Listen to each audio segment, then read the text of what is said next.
So I want to talk about the God pill, and it's a funny word, the God pill, a funny phrase. Like you take a pill, like take the God pill, and it's like, uh, what did they used to say back in like the 40s? Um, get on that old timey religion, right? They used to say that back in like the 50s or whatever, right? So it's take the God pill, as if God is in a pill. You just take it and it's like whoosh, like that whoosh sound effect. And so when did I take the God pill? Uh, let's talk about why I even believe in God.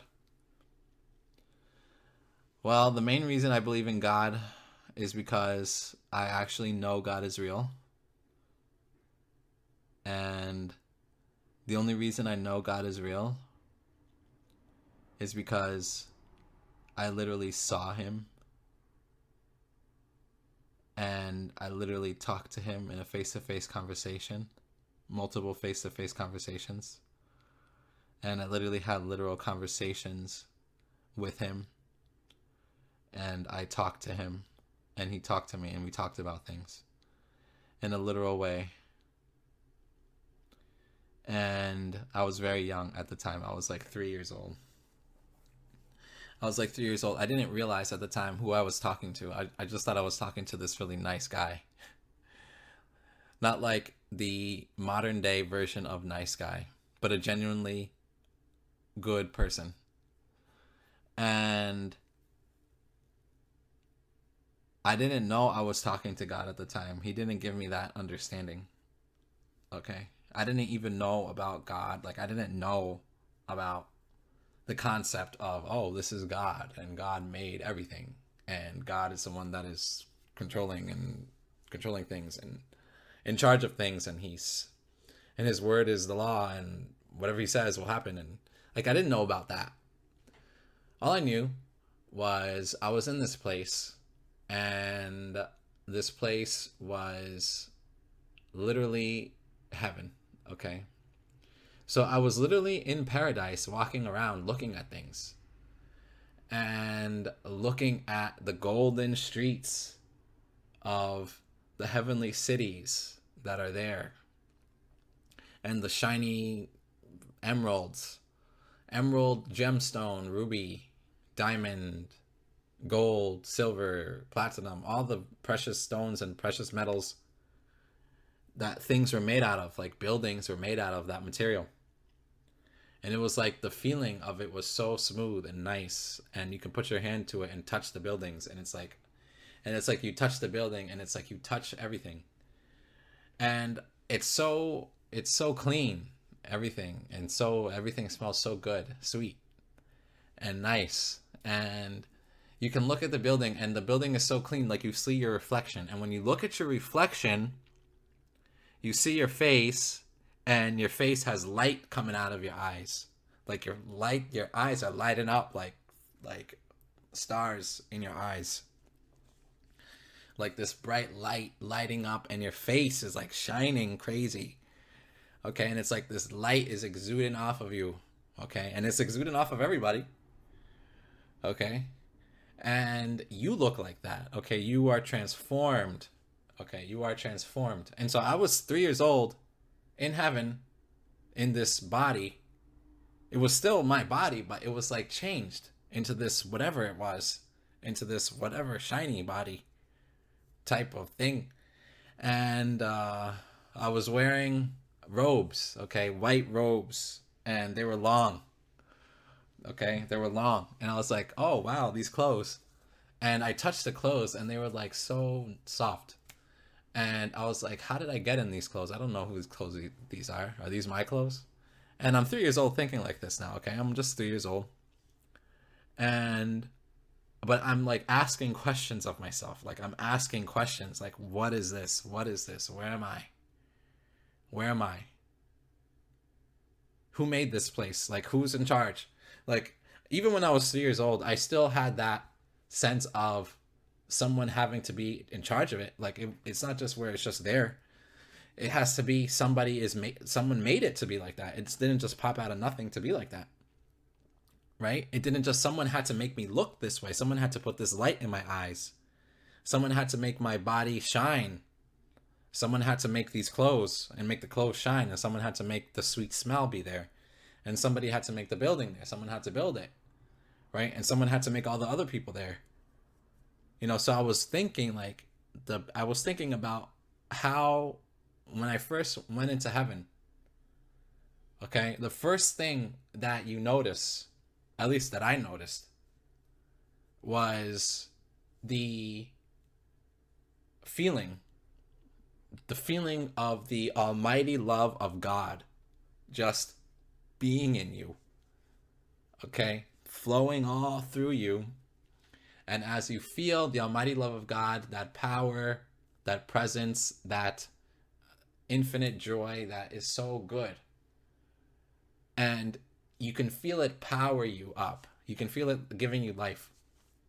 You can feel the life that is with you because that love is there. And you knew that if that love wasn't there with you, that you would not be able to move. Like, you would not be able to exist.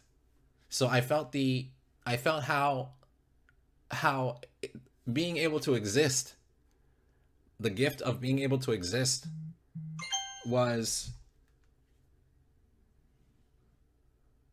okay. So I'm back now. I just had to take that.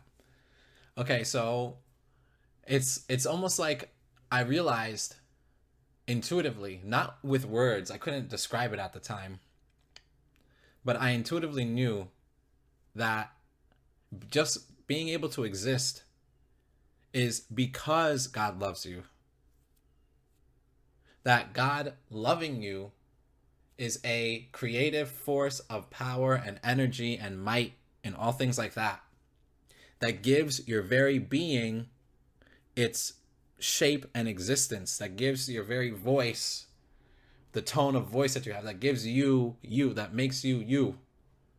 It is because God loves you that you exist, because God loving is a creative force and power of itself that God is made up out of, okay, that he just has it, where because of that, you are there.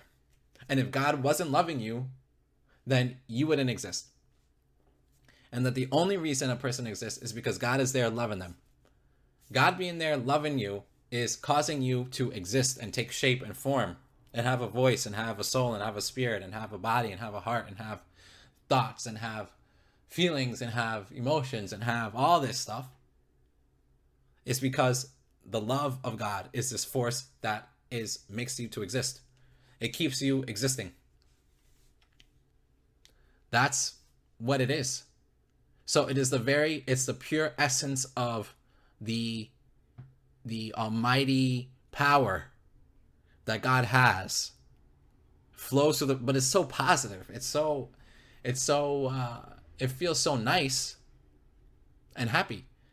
And you just feel an overwhelming joy that is so big that unless God was helping you to move, you would just be on the ground feeling it and not being able to move because you will feel so good, you wouldn't be able to move. And so it's because God has the power to help you to endure that good feeling that you can move in that place. So if God only had it be where you just felt it, but he didn't give you the power to accept it and have it and hold on to it, then it would be so overwhelming, you wouldn't be able to stand it. You would just lie there on the ground of heaven, lying there on the golden streets and just worshiping God nonstop and not even be able to talk and just being like that. And that's what it makes you feel like you want to do. And you can do that. He doesn't mind doing that. But if God wants to talk to you, then he'll lift you up and he'll come and talk to you. But it makes you just feel so nice. And so it's this feeling. It is an overwhelming, almighty feeling that overrides your feelings and that forces you and just makes you feel good, beyond good, and nice beyond nice. And that is the way that is the way that you initially feel when you know, step through the gates or whatever. But I didn't step through any gate. I was just there. So God took me up into heaven. And so that's the first thing I noticed was the feelings, my clothes. Okay. The good feeling, the overwhelming joy, what I was wearing, my feet, the street, the ground, the golden ground, the golden glass, glittering, shiny ground, and the sparkling glitter that was everywhere. Sparkling, glittery stuff flowing through the air. Okay, just everything. Everything had that. And then the second thing I noticed Jesus there in front of me, looking at me, smiling, big. Like he knew what I was thinking. Because God knows everything you think. God knows everything you're ever going to think. God knows everything you're ever going to do and say, no matter what it is, for good or for bad. He knows it already. And so he was there smiling at me. But he knew how I was going to be, though. See, he knew I was going to make this recording, and he knew I was going to talk about it like this. Okay? He knew it. He knew it. When he was looking at me, he knew that. Because he knew everything he knew the future because it already happened. But that's for another recording about how heaven is outside of time and space. And so everything that's already happened has already happened when you're in heaven. So he knew already that. And so he took me there a whole bunch of times to heaven to talk to him. But I didn't just talk to him. I talked to other people. And I remember having like these deep conversations about life and deep conversations about God and deep conversations about everything. About every topic you can think of that is a spiritual topic. You know, that was a positive spiritual topic. I was told, and I was allowed to ask questions. And the other thing I noticed is, like, children aren't treated like children. Like, everyone is on the same level. It's like there's no hierarchy of like, okay, well, that's an adult, you're a child, so go over there and shut up. Adults are talking. So it's nothing evil like that. There's no evil anywhere. And the other thing I noticed was there's no shadows. Like you would expect, like the corners of things maybe might have a shadow or something because like the light doesn't reach there or whatever. That's not how it is because everything has light in it. There's no room for any darkness at all, literally speaking. And so I literally saw God. I literally saw Jesus. I literally talked to him. I literally was in heaven multiple times. I literally saw what it looked like. I literally saw people there. I literally saw angels there. I saw what they look like. And so I saw all this. All of it. A whole bunch of it. So that was before any of this bad, terrible stuff that happened to me that practically ruined my whole life pretty much. Hopefully I'm thinking that it didn't permanently ruin my life, but I'm trying to figure out if that's true or not. Hopefully it didn't, but we'll see. We'll see if it did or didn't. Okay. So that was the beginning of my life. The beginning of my life was God taking me to be in heaven a whole bunch of times to see things and to hear things and to feel things and to see him and to talk to him and to talk to other people. Okay. I don't know exactly why. I only can speculate as to the reason. God hasn't told me the reason. He'll tell me if he wants to. He hasn't told me though. So maybe he knows that. Maybe I can't handle that answer yet. Or maybe he's preparing me to handle the answer. Who knows? Whenever he wants to tell me, he can tell me whatever he wants. So if he wants to tell me, he can tell me. So that was when I was like 3 years old. I still didn't know anything about God or Jesus in terms of like the actual like forgiveness of sins and all that. All I knew was that I just always wanted to be there and I wanted everybody to be there. And he told me that I was always welcome back. That it's not like I'm not going to be able to come back. He told me I'm welcome back, basically. He said to me, the last time I was there, God told me that I'll always be welcome. Like, those were his exact words. I'll always be welcome. I'll always be welcome. I remember that. He told me that. God told me, I'll always be welcome in heaven. Well, I put the in heaven part, but he said, quote unquote, I'll always be welcome, end quote. And so it's like, great, great. Like, this is great. Everything about this is great. And so let's have everybody be here. So I'm just thinking like that. I'm thinking along those lines of just have everyone be, have everybody be there. Just have everybody be there. Just like how God took me to be there. The same way he can take anybody else. Just have everybody just be there. And just have everybody live and be happy, and that's it. Right? Great. Wonderful. Okay, so there's always a but coming. Right? However, what has occurred? Okay? So after that point, after I reached 4 years old, these are when the devils, okay, in a alien abduction type of scenario occurred. All right? In the alien abduction type of scenario occurred, in which they paralyzed my body. They were the two gray alien devil types with the big black googly eyes, ugly looking people, things, ugly looking creatures. Okay? And naked, they didn't have any clothes on. Big heads, like almond-shaped heads, big, huge, googly eyes, black. Okay, pitch black. Nothing in them. No light in them. No light in them at all. Nothing. There's nothing.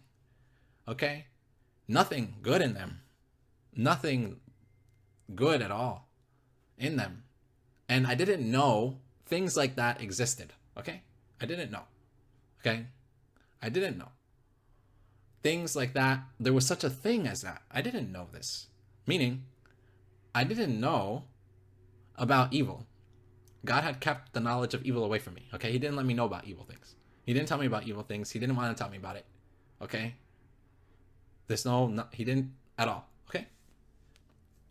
At all. It was just evil things. Evil. And so, devils, let me tell you something right now about devils, okay? Devils have no goodness in them at all, period. Meaning, there's nothing in a devil to save.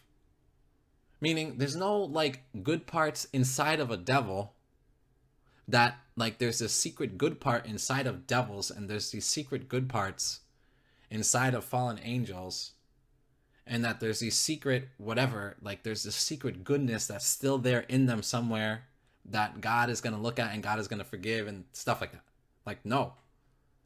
They're 100% evil. And any type of light that looks like they have, it's a fake type of, counterfeit type of light that they generate to try and trick people into thinking that they're good or that whatever. Or thinking that they're wholesome. It's not real, it's lies. So any type of light is fake, it's lying. Okay? Devils have lying lights to them. Okay? It's the lying light of the devil.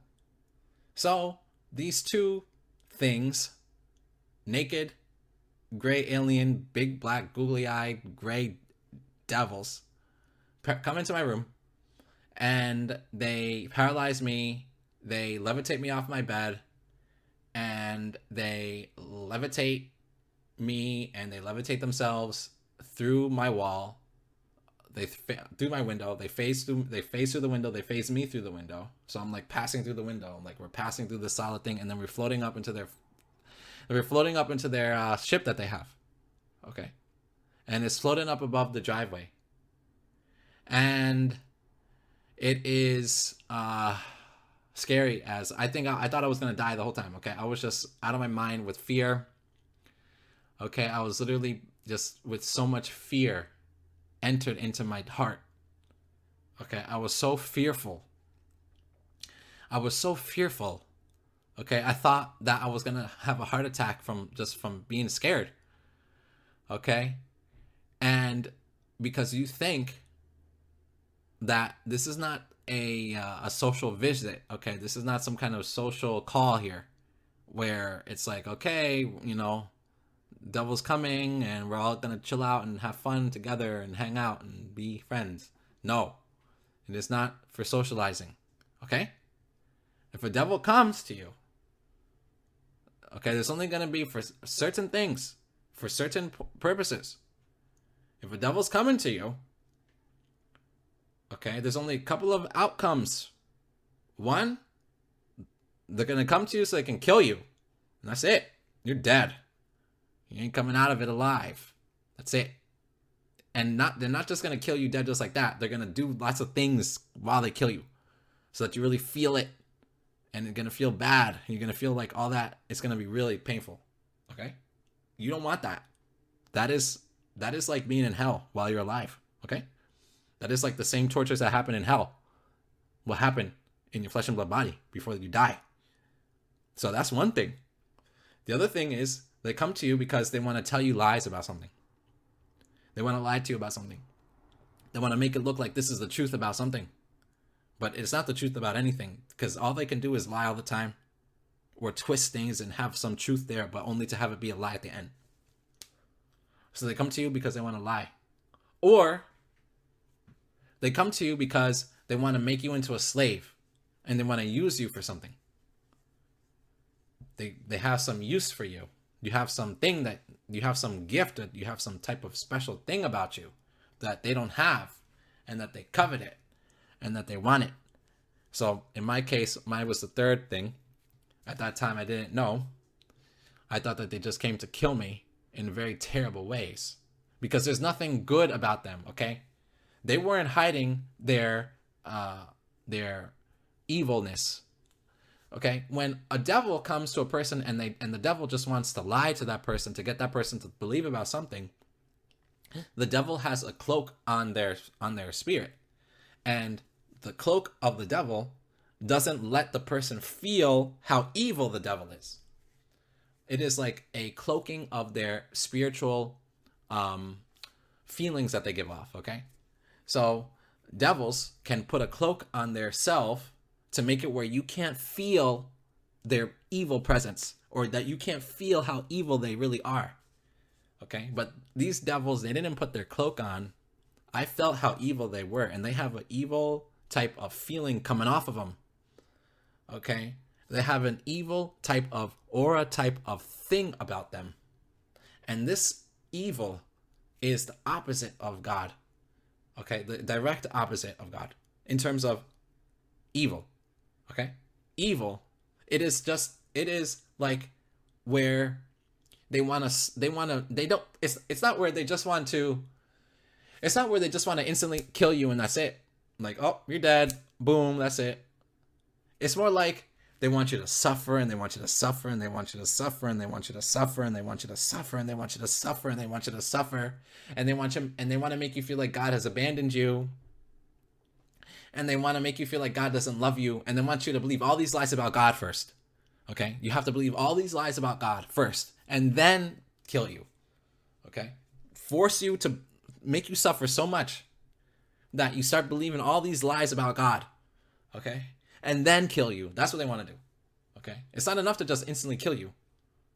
They have to make you suffer terrible sufferings, and then you start believing lies about God, how God doesn't love you because of how bad the devils are making you feel.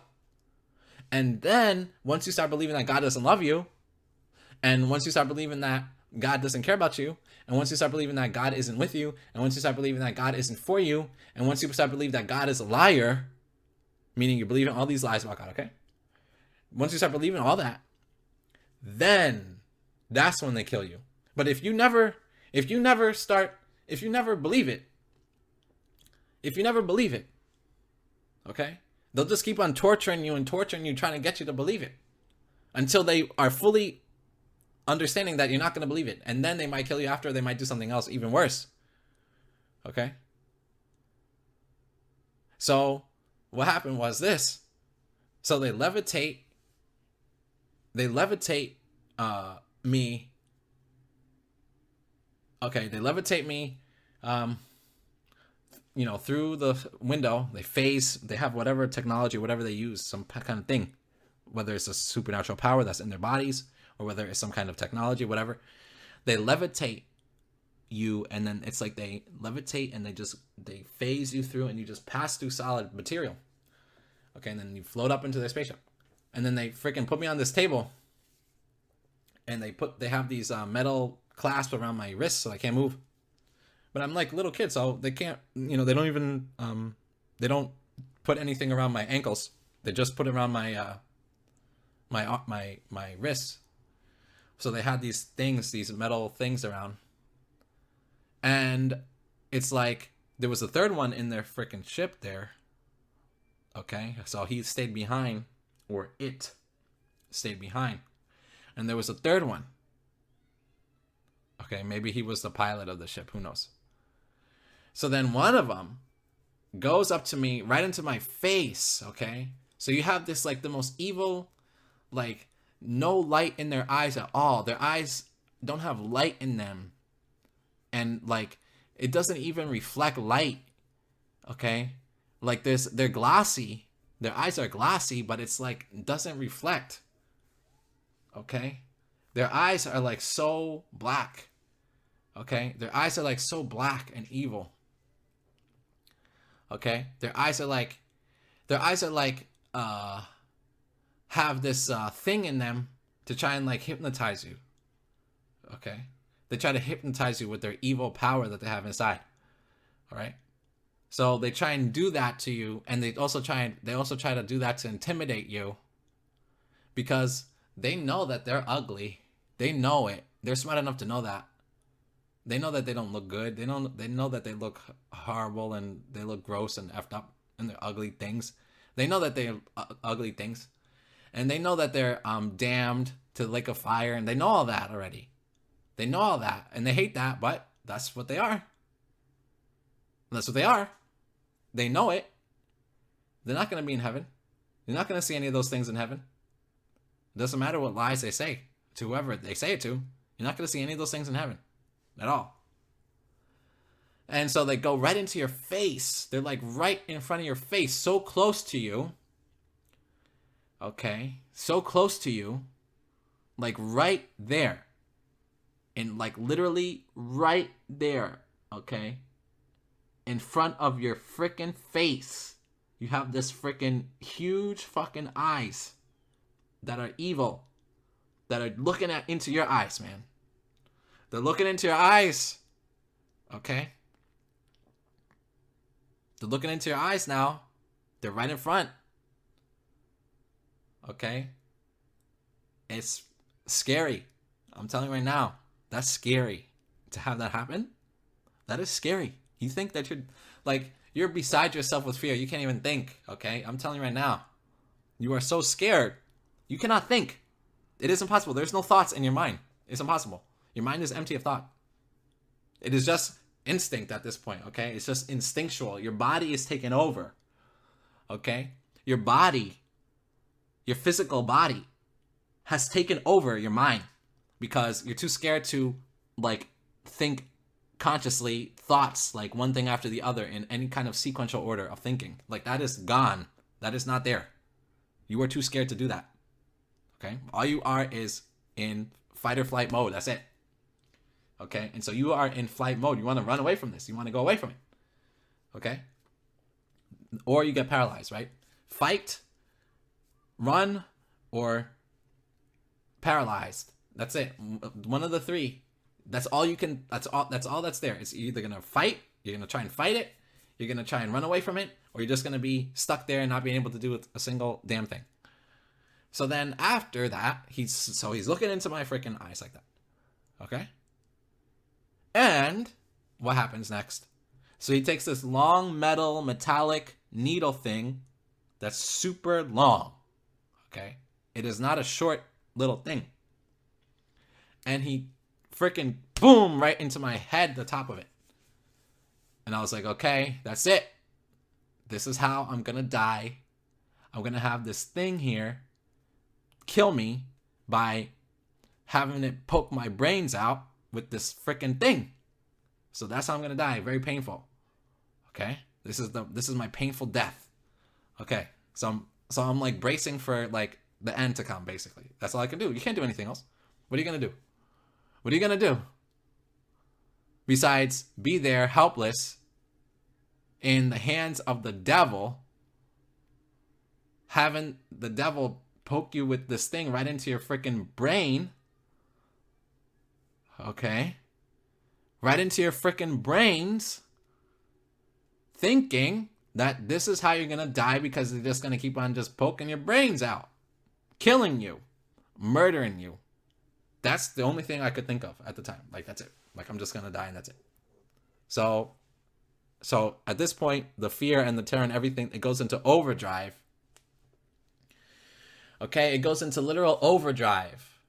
Overdrive of fear, overdrive of terror. I'm just like paralyzed with this dreadful whatever.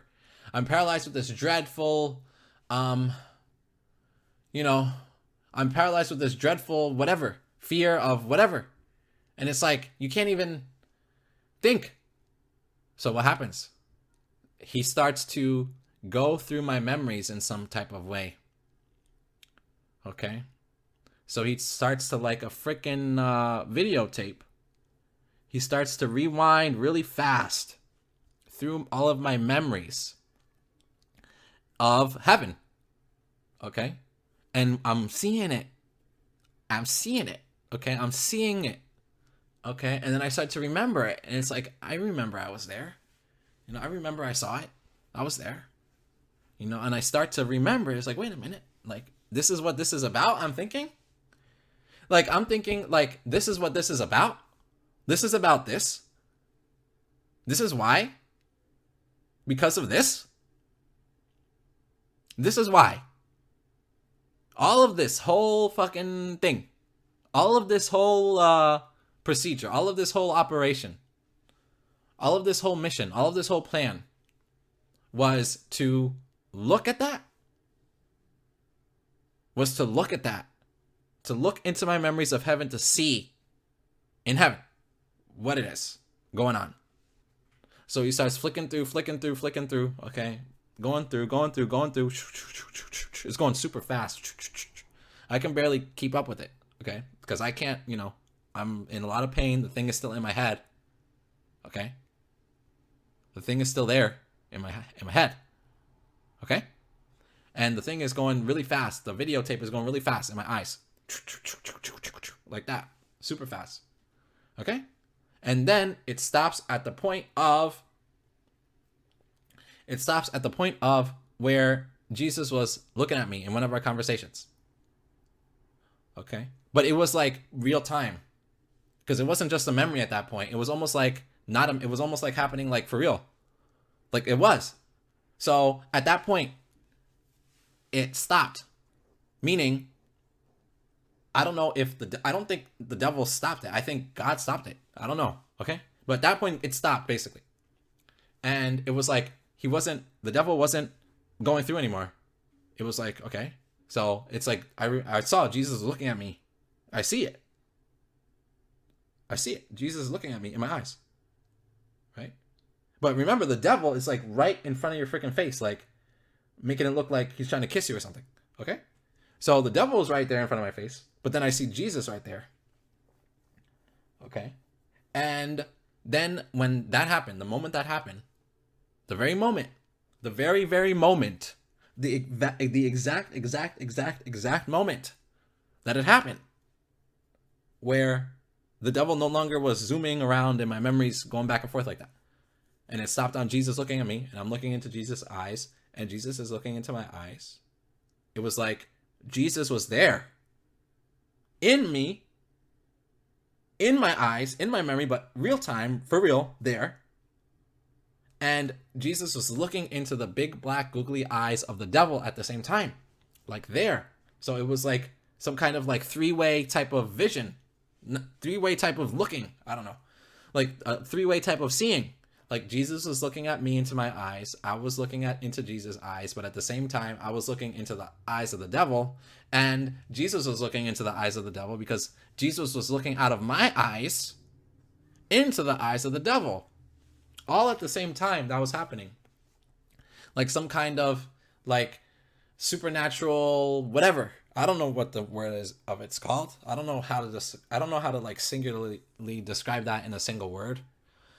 Then it was like at that exact moment, it was like the devil let loose all of this rage. All I can describe it is murderous rage of of hate beyond anything I had ever knew I never knew a level of hatred like that even existed for anything.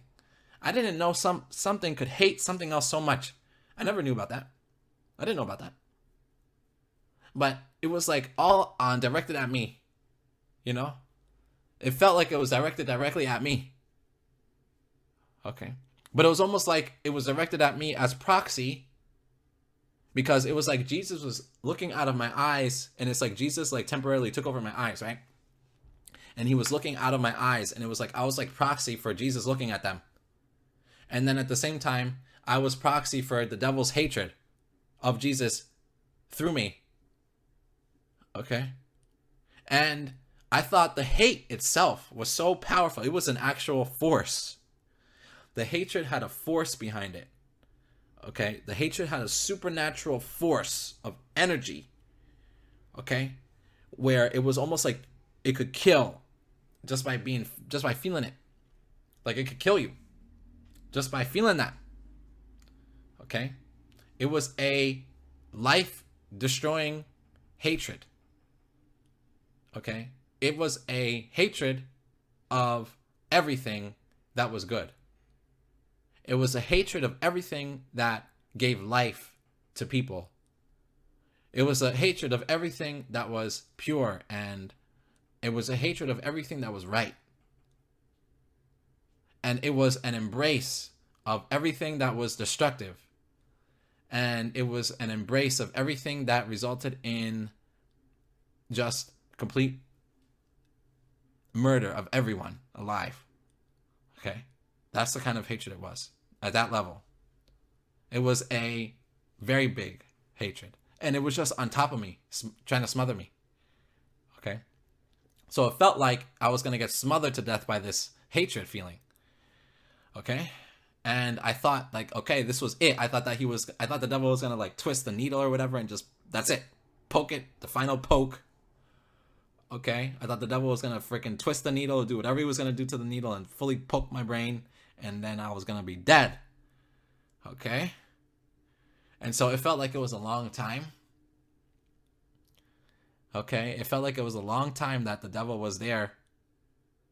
And it was like some kind of freaking face-off. Okay? It felt like a face-off. And it felt like it was a face-off. And it felt like I was just stuck in the middle of this thing that I didn't understand. It was like I couldn't understand it at the time. Like, you know, I couldn't understand it at the time. Like, why am I in the middle of this? Why am I in the center of this? Why is there this really wonderful person and this really ugly, nasty, crazy, messed up creature in between, and I'm in between it, and there's this like thing going on of like some kind of thing going on between them of some kind of enmity going on between them. And why am I, what does this have to do with me? Why does this affect, like, why is this, you know, I was kind of thinking that way a little tiny bit. Like because I started realizing that the devil wasn't going to kill me. So I started to become less afraid at that point. But then once my brain started to become activated again and the fear started to go down again, I started to be able to think, and it's like, why? Okay, at the time it was like, why? Why am I in the middle? Why am I in the center of this? Why is any of this happening? What does this have to do with me? Why am I involved? Why did each side involve me in whatever thing that they have going on between them of whatever it is? Why? It doesn't make sense. I couldn't understand it. I couldn't understand it at the time. Okay? I couldn't understand that the fallen angels and the hybrids and the devils are waging a failing cosmic war against God by and through proxy humanity, quote unquote, flesh and blood, men and women and children, being in the middle of that type of cosmic type of struggle that the devil is engaged with. I didn't know that. Okay, I didn't understand that this is what the front line of that war looks like. You understand what I'm saying? Like, there's many fronts to this war.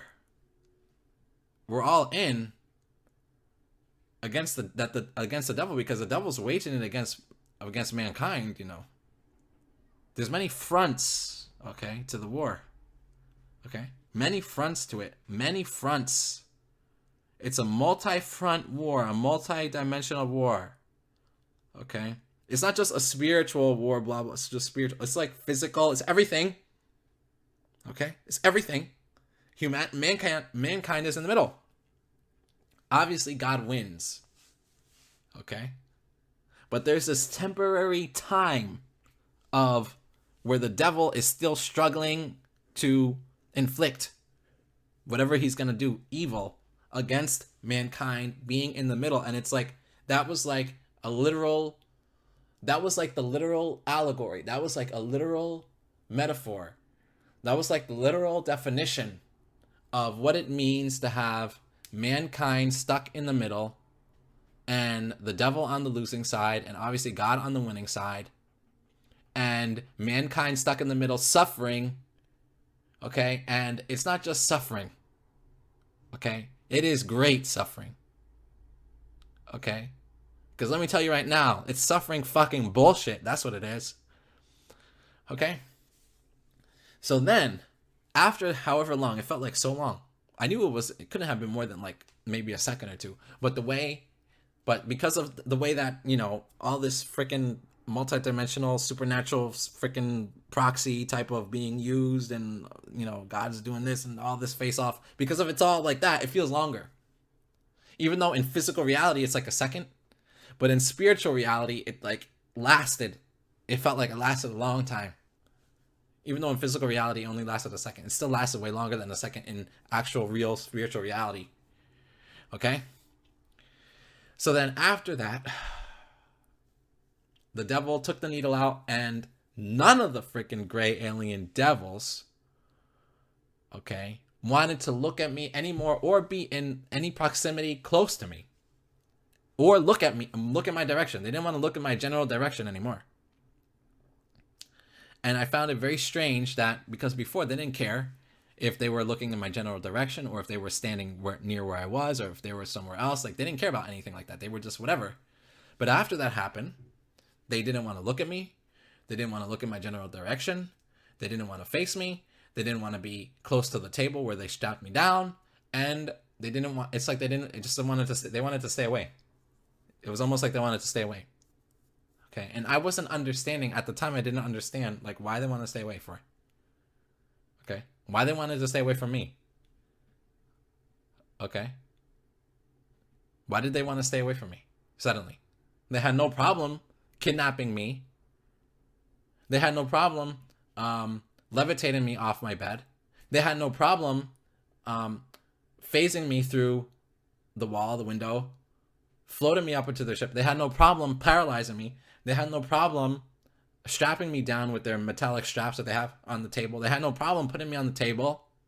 Okay? They had no problem being really close to my face and getting in my face like that, and doing whatever freaking eye powers or whatever they have to try and make you like mess up your, like, make you stare at, you know. They had no problem doing that. They had no problem putting the freaking needle in my head. They didn't have a problem doing that either. They didn't have any problem doing it.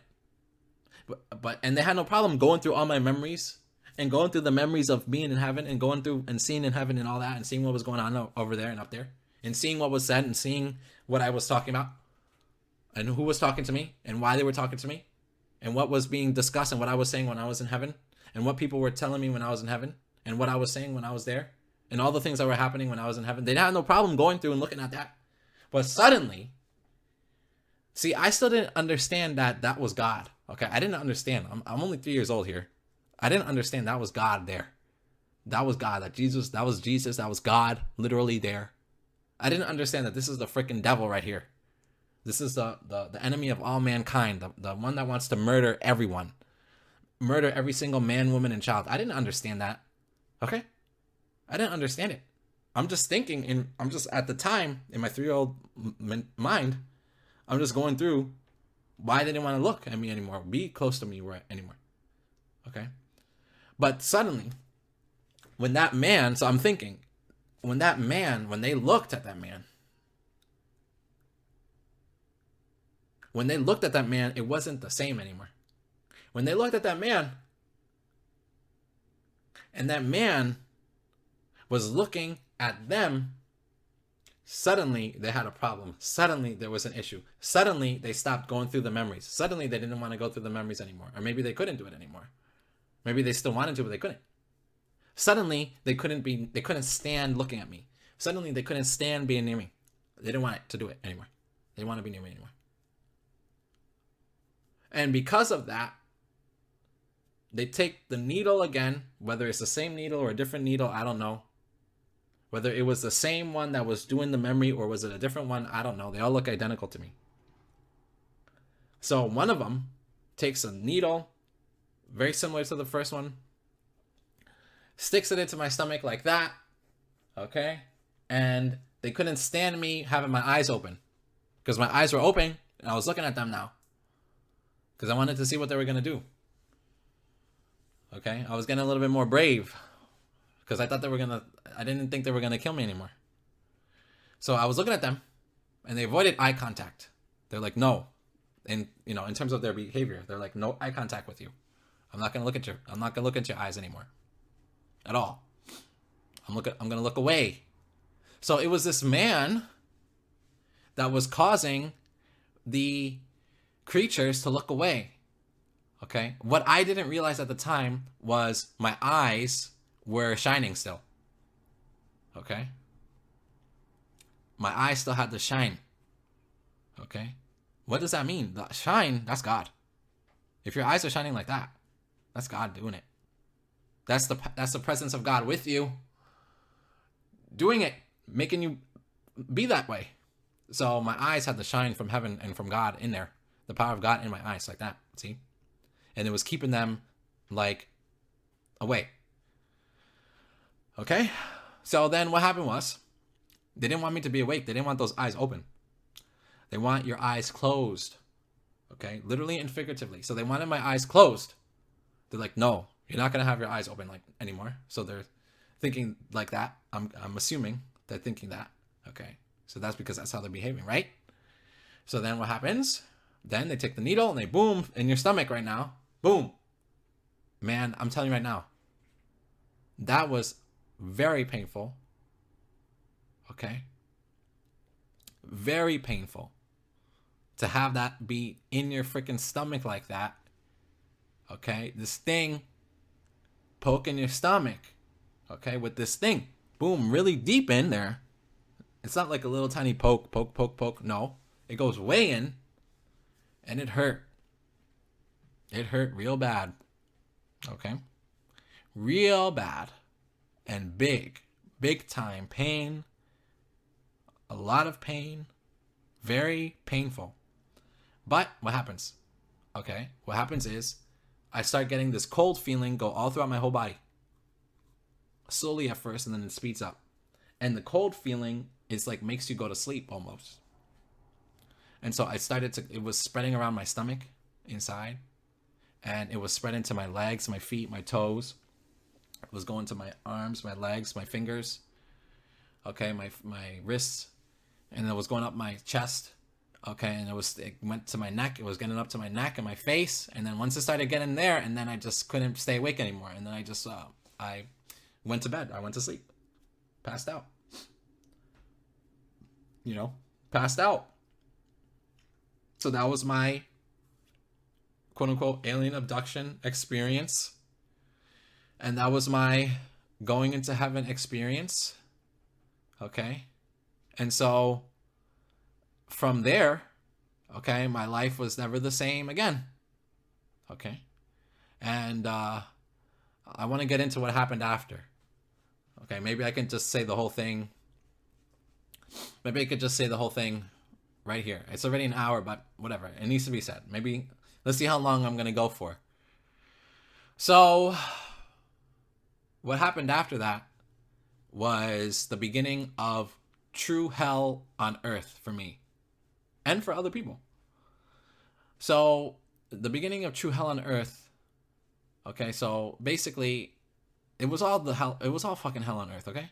Even from being fucking kidnapped by these fucking pieces of shit. Okay? And that's what they are. They're all pieces of shit. Every single devil, every single fallen angel. They're all pieces of shit. Okay? And they're going to be flushed down the toilet into a lake of fire and burn up. And that's what's going to happen to all of them. Because they want nothing besides murdering you. Like, that's all they want. You understand what I'm saying? You understand what I'm saying? Like, that's all they want to do. That's all they want to do. Is just murder you for no reason. Okay? For no reason. It's not like they have a good, like, reason. Like, they have a really good reason. Like, there's a really good reason why you need to be murdered. And it's a good reason. No, they have no good reason. For no good reason at all. So, I wake up, what I remember next. Okay, this is what I remember next. I don't know if something else happened in between that I was awake. And I just don't remember. But this is what I remember literally next. I remember next being in an underground base somewhere, and I was naked, and I'm 4 years old, and there's naked kids in the cage with me. I'm in cage, and there's all these cages all over the place, all freaking so many of them, okay? And there's and inside of all of the cages, there's kids are naked all over the place. You understand what I'm saying? This is hell on earth, okay? Literally hell on earth, okay? Who else but the devils, fallen angels, and the fallen angel hybrid children, evil spirit devils, okay? Who else besides them, those abominations of creatures, would come up with something so evil than to have a whole bunch of kids, little tiny kids, naked in cages? Okay? That is the devil. I'm telling you right now, that is not anything besides the devil doing stuff like that and making stuff like that be. Because that idea comes from the devil. You know why? Because God loves little kids. And God loves people. And God loves men. And God loves women. And God loves teenagers. And God loves preteens. And God loves adults. Okay? And he loves people. He loves men. He loves women. He loves little children. God loves people. Okay? And the devils hate people. The devils hate children. The devils hate men. The devils hate preteens, teenagers. The devils hate adults. The devils hate little boys. The devils hate little girls. The devils hate women. The devils hate people. Okay? And the devils don't just hate people just because for no reason. The devils hate people because they hate God and they hate Jesus.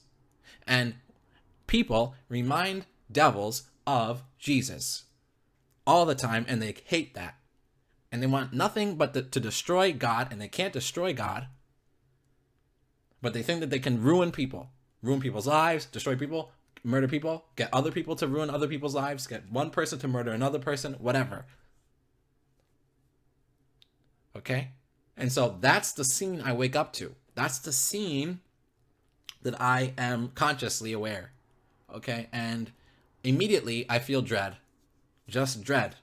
Okay? Dread. Because you're in this thing. You're in it now. You can't escape. Okay? And it's not just like all the children were awake.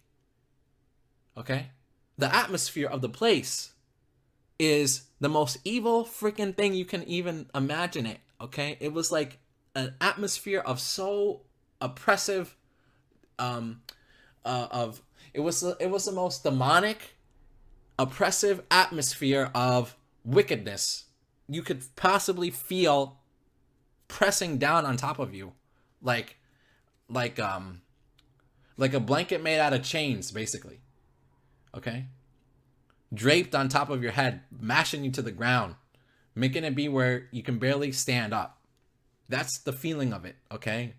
Because there is evil spirits in that place, making that place be like that, because they're feeding off of the invisible evil spirits that were there, as well as the hybrids that still had their bodies, and the whatever fallen angels that were there, were feeding off of all this disgusting shit. Because that's what it is. Okay? So they're feeding off of the pain, and they're feeding off of the trauma, and they're feeding off of the horror of what the children were feeling, of what I was feeling, of what the rest of us were feeling. Okay? So that's the first thing you notice, is you notice that you don't have clothes on. You notice that you're in a cage. You notice that there's other kids in cages around you, a whole bunch of them. You can't even count how many. It's so many. And you notice that there's also kids in the cage with you. You're not by yourself in there. Okay? There's other kids in there. And you notice that not all the kids are moving. And so you're hoping that they're just sleeping, but you know for a fact that they're not just sleeping. Some of them are sleeping, sure, but you know that not all of them are just sleeping. You know that there's dead kids in there. Not just sleeping kids. There's naked, dead kids in these cages. Next to you. By you. In the cage you're in. Okay? You understand? You understand hell on earth. That's hell. That's hell to be in that. Okay? Hell is not made for little kids. Hell is made for fallen angels, evil spirits, hybrids. Okay? Things like that. Hell is not made for little kids to experience.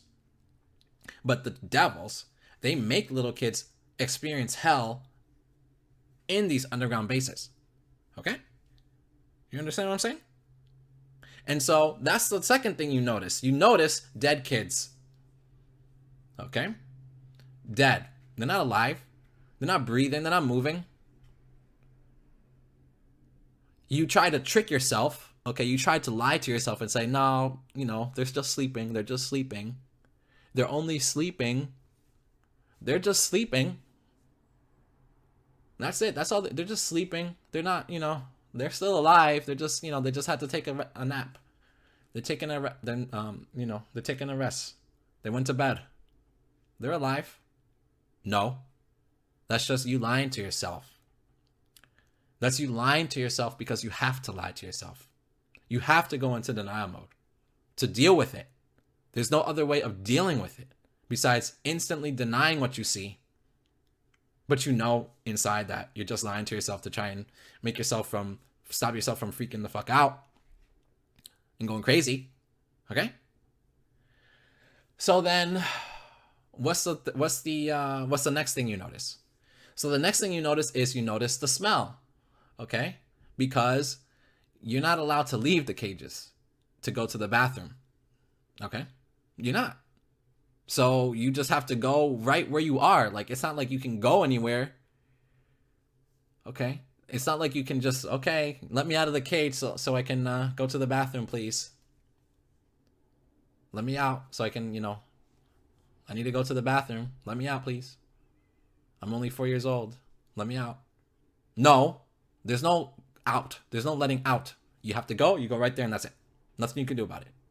And so you see, you smell it because that's what it is. You have to go. You have to go. What are you going to do? You can't hold it in. You can't. You're going to go. So you're going to go right where you are. That's it. So that's the next thing you notice. You notice that it smells really bad because you're not allowed to go to the bathroom anywhere else but right where you are. And so you have to go to the bathroom there and that's it. Okay? Plus, it's not just because it's not just because the bathroom. See, you want to tell yourself,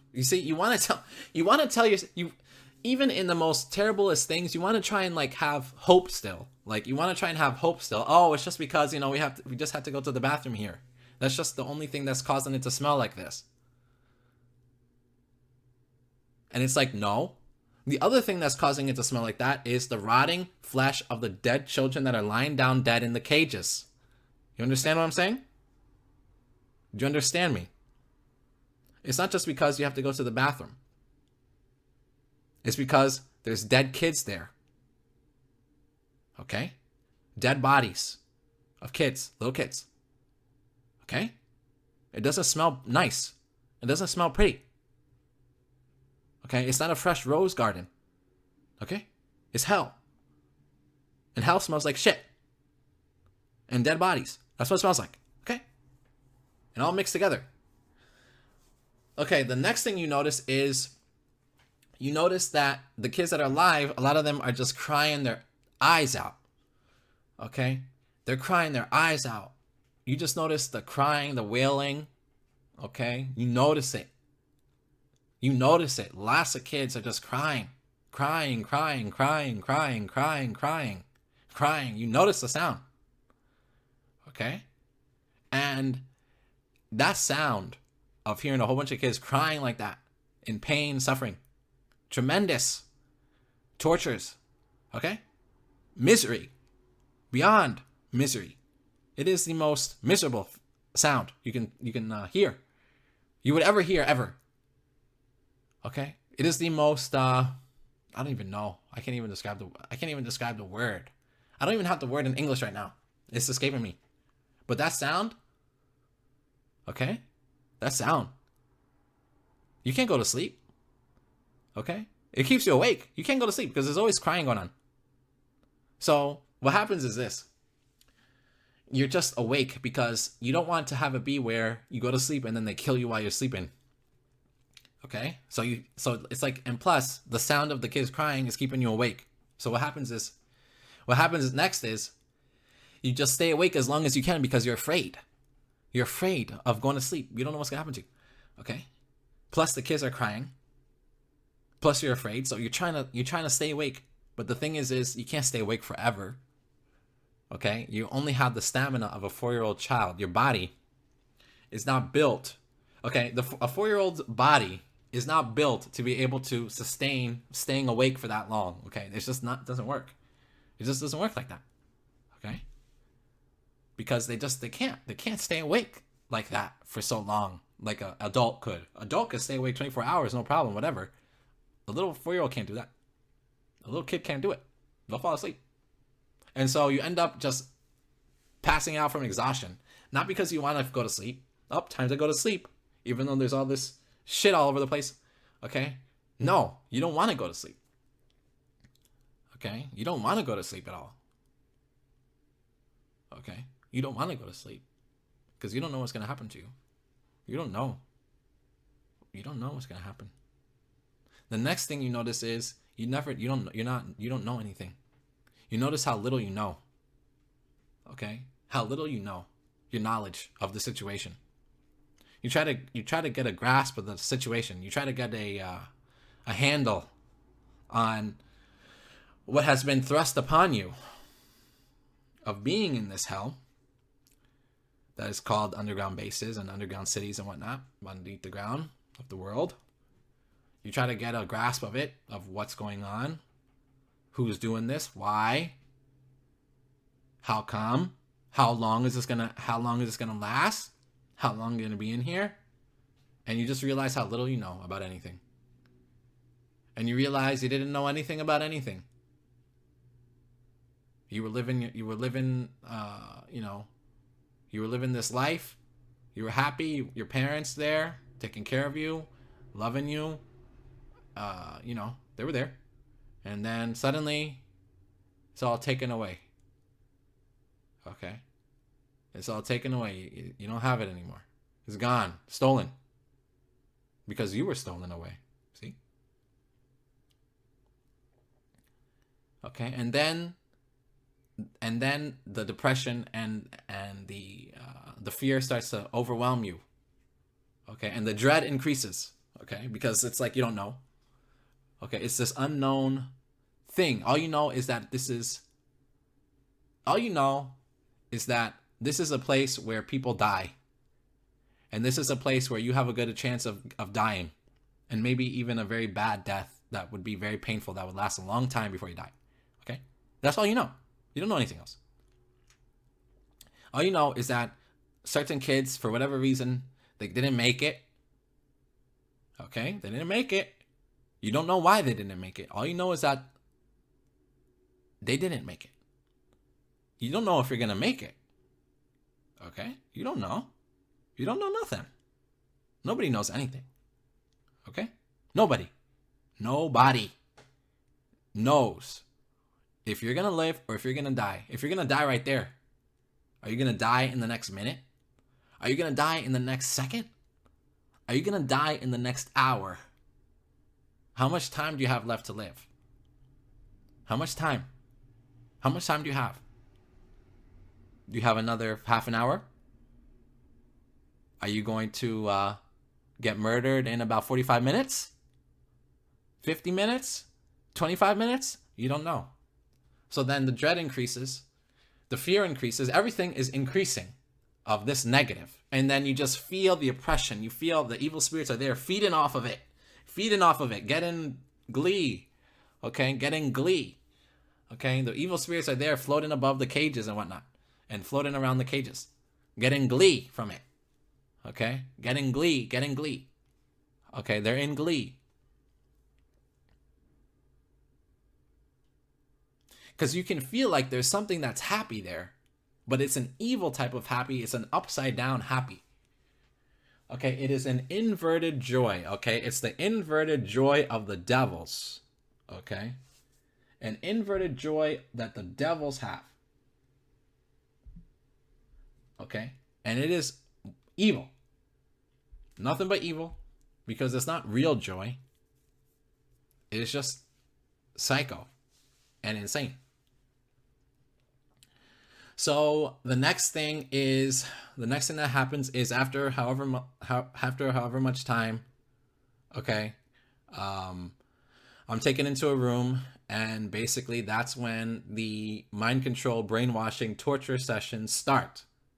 Okay, so a lot of it involves sitting down in a chair, and they just do things to you that are bad. Okay, you don't want to know. They electrify you, they hit you, they tell you a whole bunch of bad things. They beat you up. They hit you a whole bunch of times. They electrocute you a whole bunch of times, and then they tell you these things. Okay, they tell you a whole bunch of things that are bad, real bad. Okay, things that you should never tell people. Things that you should never tell a little kid that didn't do anything to you. Okay, it's not like any of these kids did anything to deserve it. They didn't. Nobody did anything to deserve it. Okay, it's not like we were deserving. Oh, we're so deserving. We were so bad that we had to, like, this was our punishment. Like, no. Okay, this is just pure evil. Okay, so they do this as part of the mind control layering. Okay, using mind control triggers, post-hypnotic suggestions, all this layering. Okay, all this fracturing, multiple personality to make you have multiple personality. Okay, to make you have dissociation. Okay, trigger words. Okay, layering in all that stuff. Okay, the tortures, the hits, the hitting, beating, electrifying, all that. In addition, there's also the starvation aspect. Okay, we would go a week without eating anything. Okay, you would be starving. Literally, you feel like you're just freaking gonna starve to death. Okay, you're just starving. Okay, you would get starved. Okay, and basically, it's just whatever hope you think you have, like, it goes away. Like, it's not there anymore. You don't have no hope anymore. It's just, there's no room. Okay, there's no room for hoping anything. Okay, the only thing to do is to basically endure. Okay, so you better hope that somehow you have the strength, and that you're not going to be like these kids that died next to you. And you better hope that you have that strength somehow. You better hope that you can reach down deep inside and endure whatever it is, so that you can live through whatever it is that they're going to do to you. And that you have that internal strength there to endure it and to survive it. And you just hope. The only thing you can do is not even hope that you have it. Just either you have it or you don't have it. It's not about hope anymore. It's either you have it or you don't have it. If you don't have it, you don't make it. Okay? If you don't know how to endure hell, then you won't survive it. Like, you have to know how to endure it. But it's not where anyone teaches you to endure. It's you just have the strength in you there from the beginning to do it. If you don't have the strength in you to endure it, then it just kills you. It just kills you. You just die. Because you just don't have the strength. Okay? It's all about how strong you are. It's not about anything else. How strong you are. How strong you are. And that's it. It's not about anything else. It's not about anything else. It's not about hoping anything. It's not about anything. About anything. It's about enduring. And it's about being strong. And it's about just being able to take whatever comes. And it's about being able to, I don't know how to describe it. Because it's not like you're winning by living, okay? It's not like you're winning, like, oh, I won because I lived. You know, I won because I lived. I lived through this day. I won for today. Be happy. It's like there's no happy. There's no being happy. Okay, being happy is for kids that didn't go through stuff like that. Like that's being, okay, you can be happy then. Okay, fine. Be happy then. But there's no room for anything like that. And so this would happen however often this would happen, okay? We would be taken out of the cages to be tortured and put back into the cage. Taken out of the cages to be tortured, put back into the cage. Taken out of the cages, be tortured, put back into the cage. Taken out of the cages, be tortured, put back into the cage. Over and over. Okay? Months of that. At least 2 months, I'm gonna say. At least 8 weeks. Maybe it was more. Maybe it was 3 months. I don't know. But it was at least 2 months long. Okay? And you never get to wear clothes. You never get to take a shower. You never get to clean yourself up. You never get to whatever. The things that they gave you to eat, you don't even know what the heck you're eating. Okay? Because you're starving, so it's like you don't even care. You're just so hungry that they just feed you this stuff. You don't know what they gave you to eat.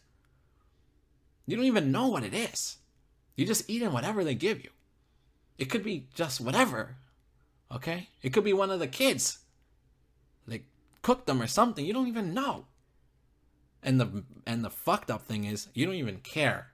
You stop caring about stuff like that. Okay? You stop caring. You don't care anymore. Because you're so hungry. You're going to die. If you don't eat something, you're going to die. Your 4-year-old body can't take it. Can't take that kind of starvation level. Okay? Can't. So you don't know. You don't care. You don't ask questions. You don't ask questions like that. Because you know whatever the answer is going to be, it's not going to be good. It's not going to satisfy you. It's not going to make you feel better.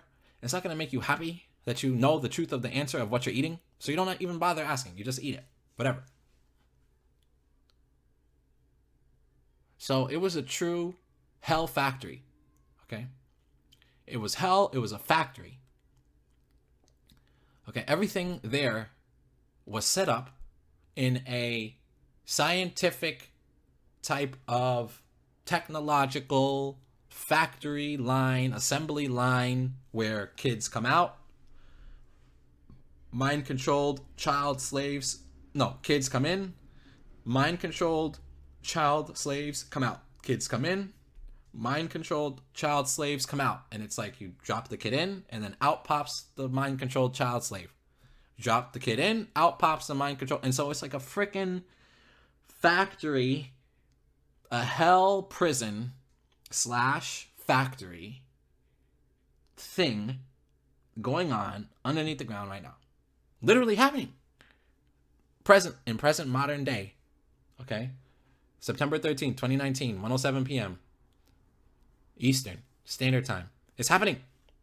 And it happened yesterday, and it happened the day before that, and the day before that, and the day before that, and the day before that, and it's happening right now, and it'll happen a minute from now, and it's going to happen tomorrow, and it's going to happen the day after that, and the day after that, the day after that, and next month, and next year. It's happening still. Okay? It's happening. So that lasts for several months. Then the final touch. Okay, my sending off. Okay, my sending off ceremony. Okay, so I'm dragged again. I'm taken out of the cage. Okay, I don't know what the fuck is gonna happen to me. Okay, because it was different this time. it was different this time. I knew it was different this time because number one, it was a different person. Okay, it was a woman this time. And this woman looked different, and she had a different air about her. Okay. And she must have been, I don't know, maybe she was in her 50s or something, or 40s, or late 40s. I don't know. Maybe she was in her 30s. I don't know. I couldn't tell ages at that point. I don't know. And she was basically like a literal type Nazi, like a literal Nazi, like the literal version. Okay? Like the literal type. She didn't have the symbol, but she had everything else. She had a Nazi uniform on, didn't have the symbol though. She had everything that had to be about Nazi. Okay, the black leather, whatever, the boots and all that. Okay, that's the accent, the German accent. She had it. All stuff like that. Okay, fully in it. Okay, a demon-possessed Nazi lady. Okay, that was the final thing. Then I was like, okay, because you're just focusing on surviving and enduring. Okay, at the time I wasn't really, like I wasn't. I was just focused on surviving, but I can think back because I have a good memory now about this, because I remembered this now. Okay, I remember it. So, basically, I'm taken into this room. It's white. She takes me in there. She has a pointer. She has a pen. She has a notepad to take notes. I don't know why the frick she has that. What's she taking notes about? Oh, let me take notes about how to freaking torture and kill kids better. I'm gonna take notes like a good little Nazi, like a studious little Nazi. I'm gonna freaking take my notes. I'm gonna take my pad. I'm gonna take my pen. I'm gonna take my paper. I'm gonna write down. Oh, okay. So this is how the kids respond to this. This is how the kids respond to that. This is the best way of torturing this child. This is the best way of torturing this child in general. This is the best way of killing this child over here. Okay, this is how you do this. That's how it was like. Okay. Evil. Okay, so this is the devil. Okay. This is the devil now. This is the depths of the satanic world that is living underneath the world now. You have the surface world with your little, White House and your little presidents and your little Congress and your little prime ministers and your little, your little seats of government, your little mayor, your little governors. Okay, you have the surface world. Okay, but then you have the real world that's underneath the ground. Okay, the real world that runs things. Okay, filled with the devil that's controlling the surface world. Okay, you have the underworld, underneath the ground, literal, that is controlling the surface world above world. Okay, so then I'm brought into this room. It's all white. I'm naked, of course, because no one's wearing clothes there. Okay, no one got a chance to wear any clothes in this place at all. No clothes. You're not allowed to wear clothes. And so you get used to just being naked all the time because it's like, okay, like in the beginning it was like just whatever, but then you're so focused on enduring whatever comes next. Because at any moment you can die, literally. So you have to just be always enduring everything. Okay? So after that, it's like you are taken to this room. The Nazi woman is there. She's having her notepad thing and her little fucking thing and her pointer stick thing. Okay, her pointer whip looking thing. And, all whatever in her getup. In her fucking outfit. Okay, with her fucking accent. Okay, so then she looks at me. No love. No caring. No tenderness. No sweetness. No nothing. No positivity. Just work and just do the job, basically. So she's looking at me like just work, just do the job, basically. That's the feeling of just do it, of just do this, just do that, just do that. Okay, so that's the feeling. So she looks at me, very stern and serious. And I look up at her. She's way taller than me because I'm a little kid. I'm small. I'm a small little kid. What do I know? Besides just suffering and pain, that's it. Suffering, pain, endless. Feeling just endless. Seeing kids die left and right all the time, every day. That's what I know. Right? So I'm like, okay, what's coming next? So I'm like preparing myself. I am literally like that, okay? Like, okay, let's do it. Whatever this is, I gotta make it.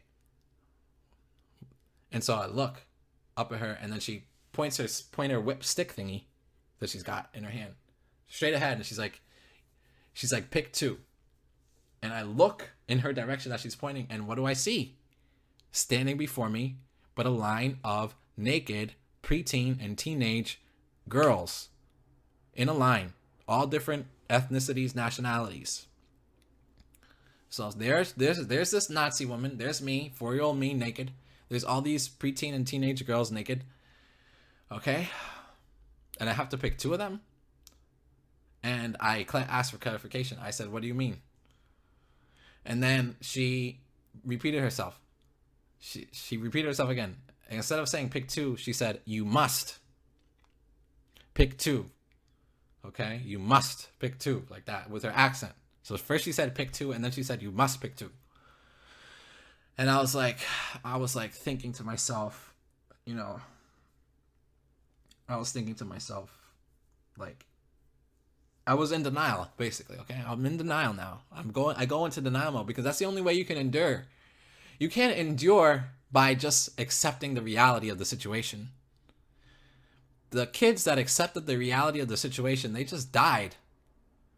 You can't accept it and expect to live through it. You have to somehow find a way of lying to yourself so that you can survive and endure, because you can't, you have to be strong enough to accept temporary lies, because you will not make it if you just believe everything. You can't, if you just accept everything, you can't make it.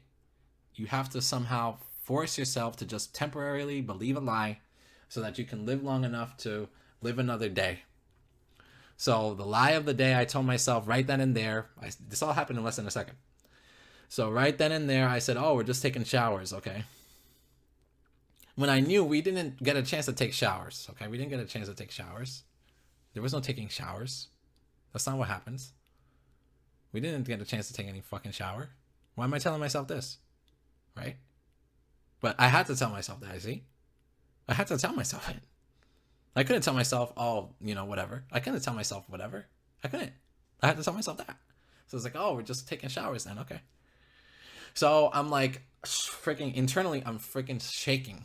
Okay. I'm shaking. Okay. I'm shaking. But I don't shake my body. It's all on the inside. Because in order to endure, you cannot show your true feelings. In order to survive, you cannot show your true feelings. The kids that died, they showed their true feelings and they died. Okay? You can't show your true feelings at all. You have to keep it on the inside only. Only you can feel it. You cannot show that you feel it. So I'm so scared. Okay? I'm so scared. Okay? Because I knew whatever was going to happen, it was going to be really bad. Okay? I knew that much. I knew that it was going to be the worst. I knew that it was going to be the worst of the worst. I knew that it was going to be something that was worse than whatever came before. I knew that I didn't suffer the worst yet, that the worst has yet to come still. Okay? And so I'm already anticipating whatever. Okay? But I'm just lying to myself. Okay, we're going to take showers. Okay. So, in with much fear. Okay, filled with fear. Filled with terror I can't even describe. I'm so scared. I'm so scared. So freaking scared. I'm so freaking scared. Okay? But I had to pick. And I couldn't leave this woman waiting. So I just, whatever. I was like, fine, I'll pick. But I didn't want to be responsible. Okay? I didn't want to be responsible. Okay? Because I didn't want to pick anybody. I didn't want to be there. I didn't want them to be there. I don't know who this is. I don't know who they are. I don't know what's going on. Okay? I don't know anything. They didn't tell us anything.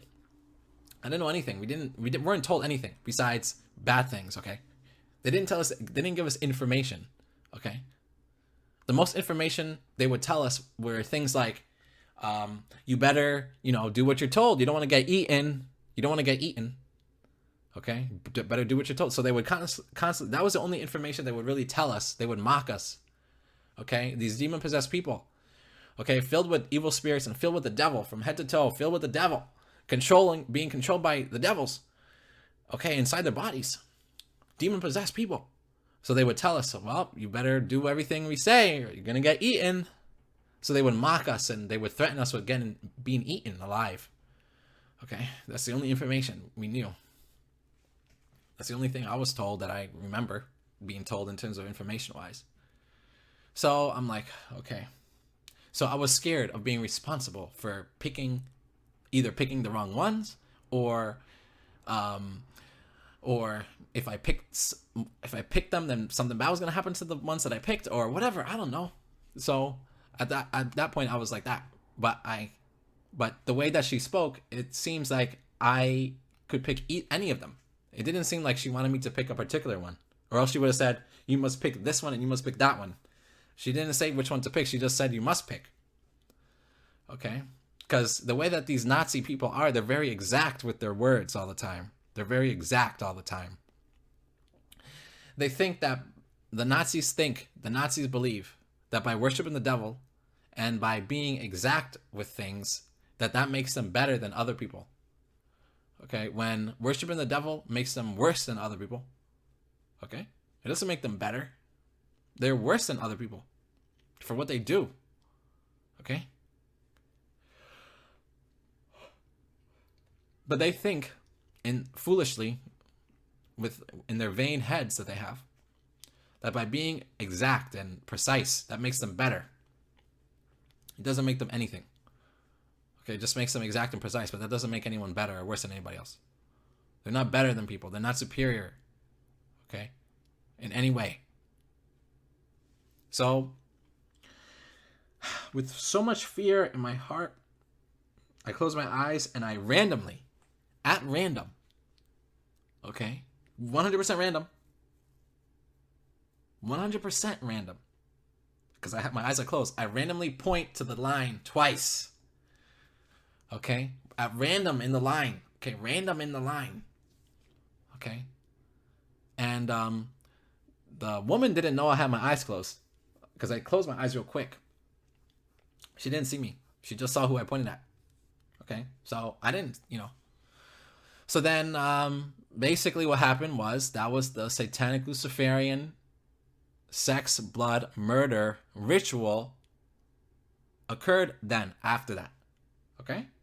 It was very horrific. And,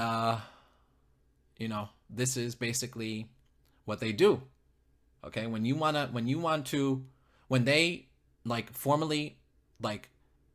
they formally induct you, okay, when you are formally inducted into satanic Luciferianism, like the real version, I'm not talking about the fake bullshit, I'm talking about the real version that kills people, okay, and uses does supernatural things with the power of Satan, okay, the real version of satanic Luciferianism, okay. And they know who Jesus is, and they hate Jesus because he's God. Okay, they know. Okay, so when you are formally inducted into the real thing, you have to you have to participate in a satanic Luciferian murder, sex, blood ritual. Okay, and so that was when I was formally inducted in it. Okay, but the point of it isn't just to make it be where you're now officially part of the freaking thing now. Oh, now you're officially part of it. Like, it isn't just to make you official. That's one of the reasons. Okay? The whole point of the whole thing, okay, is to mock God, to spite him, and to hate him. Like, that's the main reason. That's the main thing. Okay? That's like the main point. Okay? That's the main point of all of it. That's like the very top. That's the highest reason. Then the secondary reason is to fracture your mind, fracture your soul. Okay. Make you become multiple personality. Make you become demon possessed. Make you become like this effed up type of person. Okay. Make you become like that. That's the second reason. Okay. That's the second tier of in terms of importance of what the point of it is. Okay. Now, the third reason is to now say you're part of the thing. You're part of the group. You're part of the thing. You're part of it now. You're part of this thing. You're part of this organization. You're part of the devil's kingdom now. Officially. You're in it now. You're in it. Congrats. Great. Wow. So nice. Okay. So basically, after that, they took the two random girls that I picked. Okay, I didn't know who they were, and I don't know. Basically, at that point, I had my eyes closed because I didn't want to see anything. Okay, I didn't want to see it. Unless they force your eyes to be open, I'm having my eyes closed. I don't want to see it. Okay, I don't want to freaking see it. Okay, I don't want to see it because I'm too scared to look. So I have my eyes closed. I'm not gonna look at it. I can't. It's too scary for me. I can't do it. Okay, because part of enduring, okay, you have to understand, part of surviving and part of enduring, you have to understand that you can't always see everything. Like, you can't always have your eyes open looking. Like, you have to know when to close them. Okay, you have to know when to close your eyes. You have to know. Okay, the kids that didn't know when to close their eyes and always wanted to see, they died. They didn't make it. Like, if you as a child are not smart enough to like figure out all these tricks to like of living, pat through it, like, you'll just die. Like, you won't make it. You'll just fucking die. You'll just fucking die, and then you'll just be food or whatever they do with the dead bodies. Okay. So basically, I'm scared. I'm scared. I don't know what's gonna happen. Okay, I don't know what's gonna happen. I don't know. So then what happens is somebody comes and picks my body up, and I'm scared. Okay, so I don't know. Are they gonna smash me against the floor? Are they gonna smash me against the wall? Are they going to do something else? Are they gonna hit me? Are they gonna swing me around really fast so that I pass out? Are they going to make me throw up? Are they gonna whatever? Are they gonna make me go to the bathroom? Are they gonna do whatever they're gonna do? Okay, so somebody picks me up. Okay, so boom, my eyes go closed because I'm not gonna see it. I'm just gonna brace for whatever comes next, because you have to endure, because you have to survive, you have to live. Because I'm not gonna die there. No, I refuse. I won't. Right? But I have to. But I can't see it though. Okay, I can't see it. I can't see what happens. Now, these girls that were there, they were all like drugged out. Like, they were all like drugged. Okay, they were on some type of drug.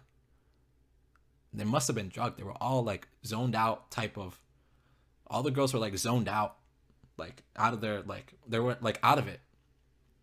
You know, they were like out of it. Like, they were not consciously aware. They were like on some type of drug. They must have drugged the girls. They must have put some kind of drug. Okay, they did something to make the girls all like that. Right? They didn't do that to me though. I was not drugged. I was fully aware, because in part of this ritual is you have to be 100% aware. Like, you have to be. They won't drug you for this. Like, if you're gonna join the devil for real and become part of it, you have to be aware of your. You have to be aware. Then you're not gonna be drugged. You're gonna be in it. You're gonna be in it.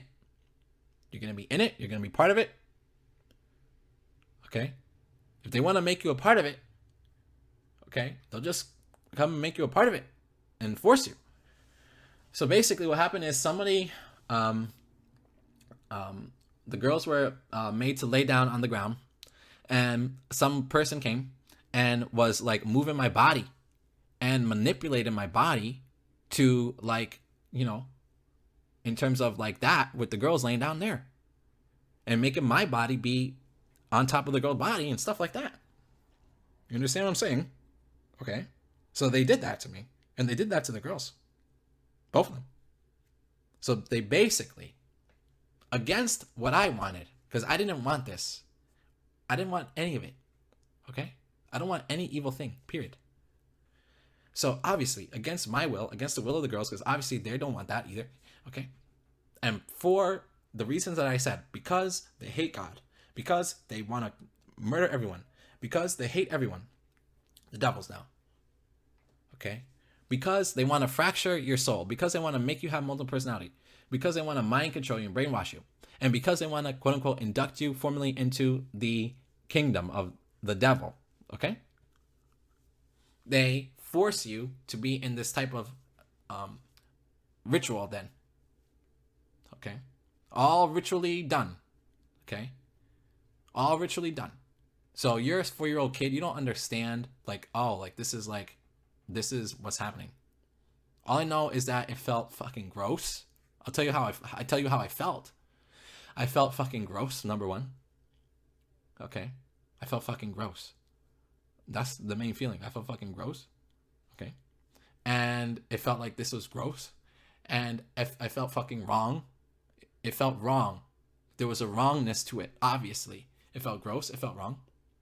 It felt like it shouldn't be happening. And I didn't understand why it was happening. Why is this happening? Why is this happening? I didn't do anything. I didn't do anything to make it happen. I did nothing to make it happen. It just happened. It happened not because I did something. It's not like I did something. I didn't ask for it. Okay, I didn't want it. I didn't even know about things like this. I didn't even know things like this were possible. I didn't understand it. I definitely didn't need it. I didn't want to have anything to do with it. And yet, there it is happening. No will involved. I didn't free will choose it. No ability to resist. Not strong enough. Too small to do anything. So why is this happening? Why is this happening? Why is this happening? So by this point, even before that, I forgot about my parents, and they do something to make you forget about your life. Like, they do something to make you forget about your parents. They do something to make you forget about everything. Like, you don't remember anything. You don't remember. Like, oh, like what? Like, I have parents. Like, who? Like, I have a name. Like, what's my name? Like, I used to live somewhere. Like, I used to, like, I used to, like, live in a home somewhere. Like, there was people called parents that I was living with, and that used to be. Like, you don't even remember that. Like, you are so out of it. And they do so many things to you. Like, you don't even remember that. Like, you don't even know anything about that. Like, you forget your life. You forget. They make you to forget. Okay? So whoever it was, I think it was a man, but I'm not sure. So whoever it was manipulating my body to be in this type of sexual situation with these girls lying down on the ground. These girls drugged out of their minds. Preteen, teenager, very young, older than kid, but younger than adult. Okay, so preteen, teenager. The Nazi lady there taking notes or whatever she's doing. I don't know what the frick she's doing. And then whoever this guy is manipulating my body, whatever. Okay. So then towards the end or whatever, after all the, the girls reach their, the peak of their whatever, then you know what I'm talking about now. When you reach the peak, when a woman reaches a peak, when you're in that situation with the woman, okay? So then after both of them have that happen, then, they make a sound. And I didn't understand. Like, okay, so I opened my eyes a little bit because they made this noise, okay? So I was like, okay, what's this? What's happening? Why are they making no noise like that? See, I didn't understand that that's what that noise means. When a woman makes that sound, like, that's what that means. Like, so I didn't know that. Okay, so I was like, what is going on? Like, I'm thinking to myself, okay, what's happening? Okay, what's happening now? So I got a little bit of courage. So in order to not die, you have to know when to you have to know when to open your eyes. Like, you can't just have your eyes closed the whole time. Because if you just have your eyes closed the whole time, you'll die. So you have to know when to open your eyes, when to have courage, and when to look to see what it is. Okay? You have to know. If you don't know that, you will die. You'll be one of the ones that just die. You won't make it. So I got my courage. I knew I had to look at this point. Because I didn't know I really didn't know. So I knew I had to look. And so I looked. And so they're on the ground. They're just there. And it's like, okay. So they're just naked on the ground. Okay. Now what? Okay. Now what's going to happen? Well, that's what's going to happen. I'll tell you what happens. So then after that, then whoever it was came and with a knife, boom, boom, on the girl's throats like that. And that's it. Dead. Just like that. And so when that happened, okay, when that happened, I felt so scared and just horrified. Okay. I felt so scared and I just felt horrified. And I thought that my neck was going to be next. Okay. That they were just going to, that's it. Right on my neck. Boom. That's it. So I thought that was going to happen to me. I was like, okay, so I closed my eyes again because I didn't want to see it. Okay. I didn't want to see it. If that was going to happen, I didn't want to look at it.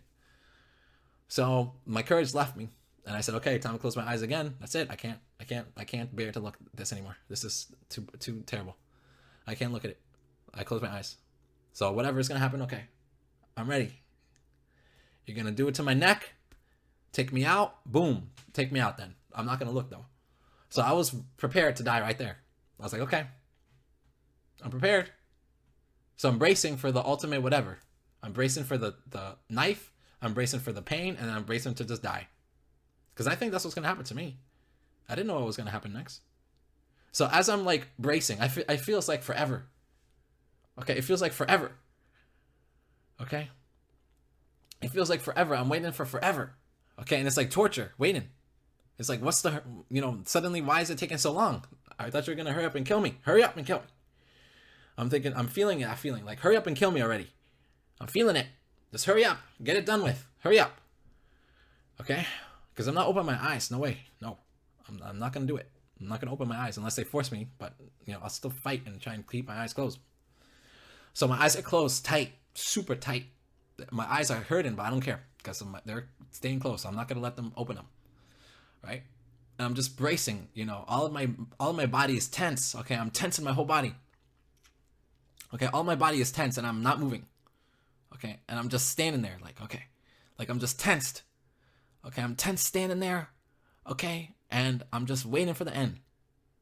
Okay, because if this is how I'm gonna die, then this is how I'm gonna die, and that's it. And that's how I'm thinking. I'm thinking like that. I can't think about anything else. That's all that's going through your head when you're facing death like that. Right in your face. Right in front of your face. That's all you can be like. Can't be like anything else in that situation. But then death doesn't come for me. What happens next is I taste this thing in my mouth, a very bad taste. And I'm like, what? Okay. I wasn't expecting that. And so I try to spit out. Okay, so try to spit out. And then I close my mouth again. And I'm like, no, I'm not gonna taste this bad, whatever this is. I'm not gonna taste it. I'm not gonna do it. Okay, I'm not gonna have it. Okay, but then they come and force me to taste it more. Okay, they force me to taste it more. Okay, so basically what happened is they forced me to drink the blood of the girls then. Now, I managed to spit out a lot of it, but I didn't get a chance to spit out everything. But I spit out as much as I could. They got angry about it, but they didn't do anything about that. They were upset that I was spitting it out, but they weren't hurting me because I was spitting it out. They were just focused on me drinking it. So they didn't really retaliate. They didn't retaliate for me spitting it out. Okay? They didn't retaliate. I was expecting them to retaliate, but they didn't retaliate. They just forced me to try to drink it. So I spit a whole bunch of it out. I didn't drink as much as they wanted me to drink. That was like my defiant whatever, spirit or whatever. Okay? That was my fighting whatever. Because I wasn't going to freaking take it. Because I was prepared to die. So I was like, okay, so if I'm going to die then, if they were going to make me drink this stuff before killing me, then I'm gonna go out fighting a little bit. Okay, so that was my way of fighting against it a little bit. Okay, so that was the only thing I could do to try and resist. Okay, in my spirit was resisting it. Okay, and it was causing me to resist physically. So I didn't drink as much as the blood as they wanted me to drink, but they still made me. I still had to drink. I still did drink it, but not as much as they wanted me. And so basically, it was basically horrible. And that's basically the ritual that you go through when you want to join it. They make you go through that. Everyone goes through that. Okay? If you join it, like officially join Satan's kingdom in the world to actually be a part of it and actually live in it and be in it, you will have to go through a sex murder ritual and you will have to drink blood and either someone will kill the person or you'll have to kill the person, whatever, but someone's dying and you're having sex and someone's dying at the end of it or during it, and then you have to drink the blood. Okay, that's happening. There's no being part of the satanic empire without you having sex and then the murder happening and then the blood drinking. Okay, that's the only way you get in. You don't get in any other way. You don't get in with money. You don't get in with, you don't get in with nothing else. Besides that. That's it. That's being part of it. That's being officially part of it now. Okay? You're official. You gain your first rank. Okay, that's your first rank now. Okay, so after this, it doesn't end. You think it ends? No, it doesn't end. It continues on. So after this, I get moved, and a group of us get moved. A group of the children. We get all moved as a group together. Okay, because the purpose of that hellhole is to designate skills and abilities of the children and to then filter out the children. Okay, the children are designated in 3 areas. Each area is horrible and each area is terrible, and no area is better than any other area in terms of which one is easier to endure. They're all hell, equally the same. The first area is you die, and that's it. Boom, you're gone. No longer in this world. You die, you go to heaven. Okay, you're one of the many children that are now in heaven. Okay, if you're a child and you're in heaven, to stay there, not just visiting, but if you're a child in heaven to stay there, that's because you died in the earth as a little kid. You didn't get a chance to even live your life. You didn't get a chance to live life. You didn't get a chance to go to school. You didn't get a chance to learn how to read and write. You didn't get a chance to make friends. You didn't get a chance to find out what you like to do, what you didn't like to do. You didn't get a chance to have anything good in your life. The devil took it away from you. Stole it away. Gone. Took your life. Now you get to be in heaven. You're a child, you get to be in heaven. Only because you died as a child in the world. That's the reason. That's it. So that's the first group. You just die. The second group is the sex slave group. The point is because you're good at that. Or they like the way you look. Okay? They like the way you look. There's something about you that just makes it be where you're just a sex slave and that's all you do. And they keep you around for that. And you live for that. And that's all you get to do. That's all. That's your whole job. That's your job. You're a sex slave, that's it. You're a literal slave. And all they do is just rape you all the time, and that's it. That's what you get filtered out as. Okay? Terrible and horrible. And you don't get to have a life. Your life is taken, but it's not taken by killing you. It's not taken by murdering you. It's taken by it's just evil. The third group, that's the group that I was in. So the third group is the child soldier group. Okay? So the child soldier group, that's the group where you have some kind of power. Okay? You have power. You have supernatural power. You can do things supernaturally. Whether you can see things, you can make things move by itself, you can teleport yourself, you can fly through the air, you can turn invisible, you can move really fast, you can go through walls, you can read people's minds, you can force people to think a certain way, you can influence people's feelings. You have this inner strength that makes you to be strong in some way. Whatever. Now you're in this child soldier group. So I was put into the child soldier group. Okay.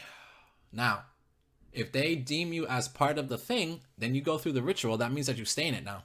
Like you're supposed to stay in it. You stay in it for life. Okay. You go through a ritual like that, not to be a temporary member. You are supposed to be a permanent member of the satanic kingdom that is ruling over the earth. Okay?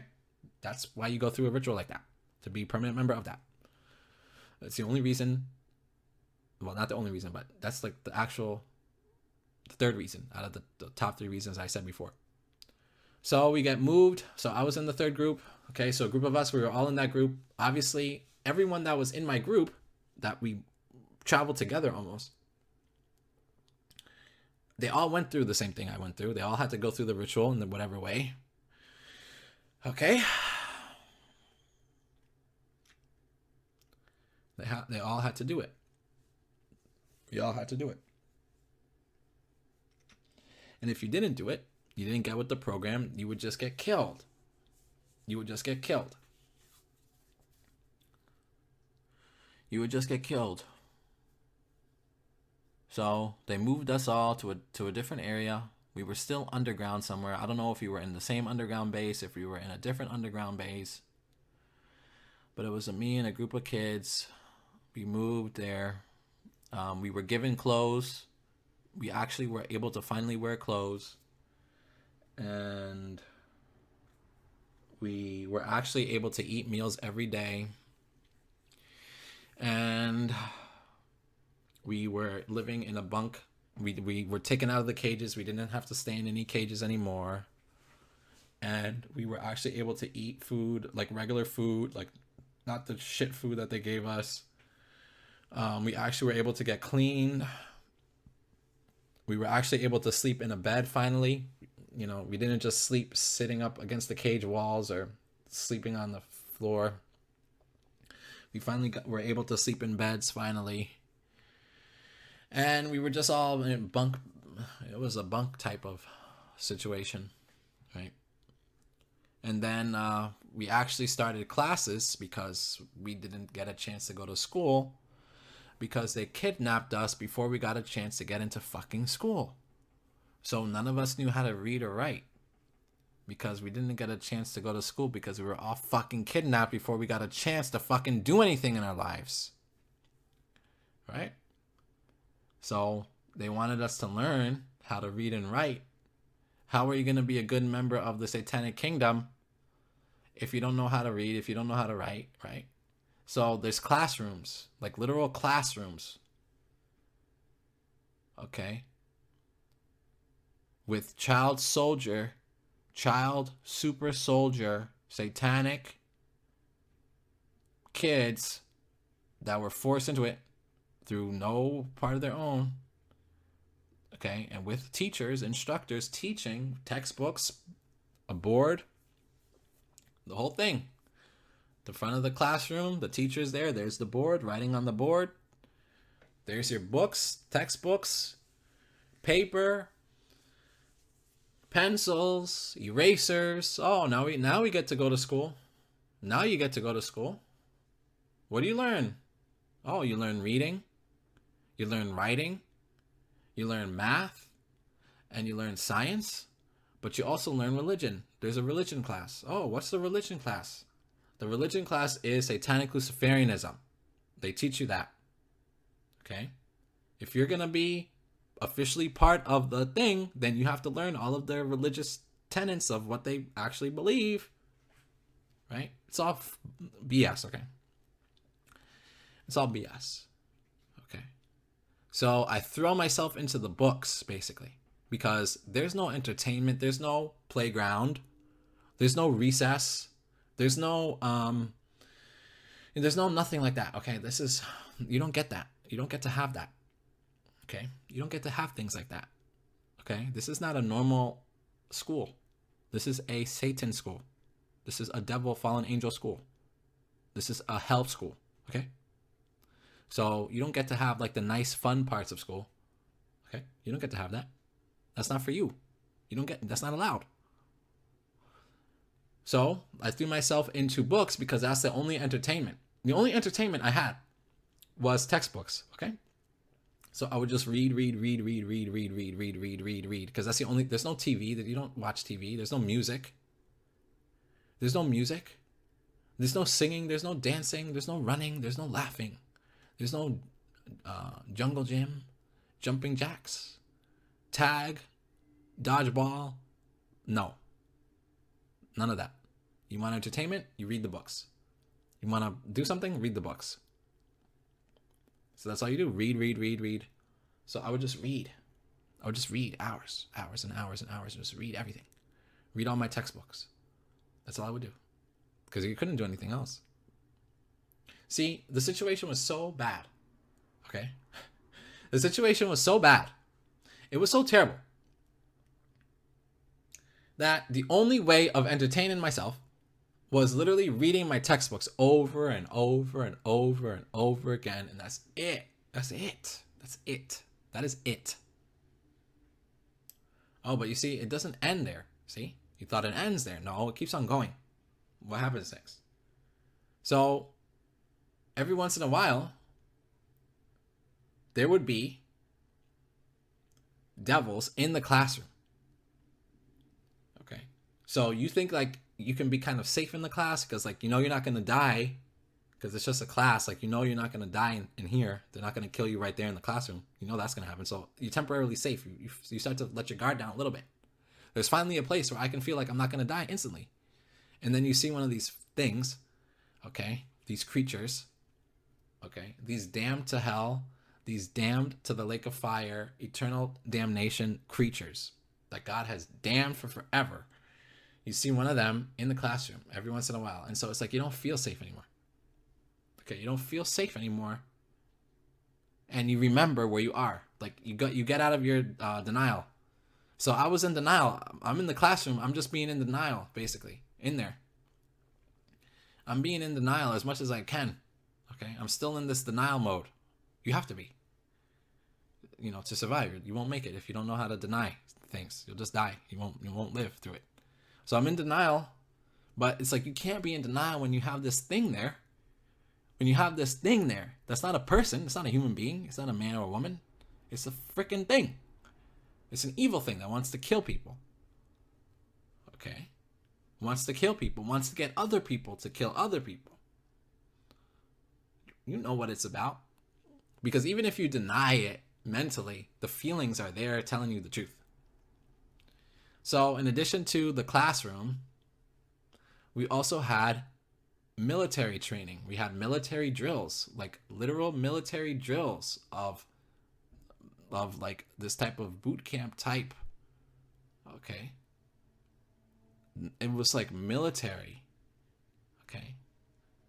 That was an exercise, basically. I just looked at it as like exercise or whatever. I didn't look at it as, I had to deny what it really was, you know?